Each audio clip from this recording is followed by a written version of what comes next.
காந்தியடிகளினுடைய சீடன், நேரு அவர்களினுடைய அன்புக்குரியவர், இந்திரா காந்தியினுடைய மதிப்புக்குரியவர், லால் பகதூர் சாஸ்திரியின் தன்னம்பிக்கைக்குரியவர் என்றெல்லாம் இவரை இந்திய வரலாறு தொடர்ந்து பார்த்துக் கொண்டே இருக்கிறது.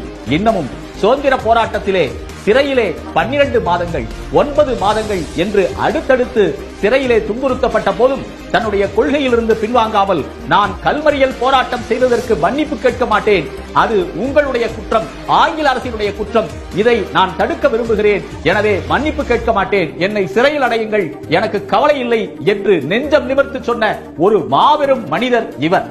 1942 1952 வரை சட்டத்தை உருவாக்குவதற்கான குழுவிலே இவர் இடம்பெற்றார் என்பது மிக முக்கியமான ஒரு பங்களிப்பாகும். சுதந்திர இந்தியாவின் முதல் தேர்தலில் 1952 சென்னை மாகாண சபை உறுப்பினராக தேர்ந்தெடுக்கப்பட்டார்.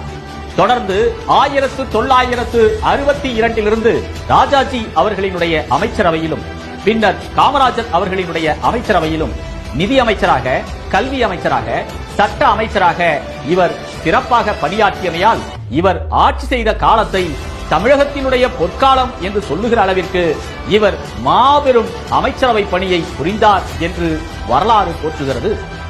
சுதந்திரத்திற்கு முன்னும் சுதந்திரத்திற்கு பின்னும் 2 நிலைகளிலும் இவர் தன்னுடைய பங்களிப்பை 90 ஆண்டுகள் வாழ்க்கையிலே ஏறத்தாழ இவர் 70 ஆண்டுகள் பணியாற்றி இருக்கிறார் என்பதுதான் வரலாறு காட்டுகிற உண்மை.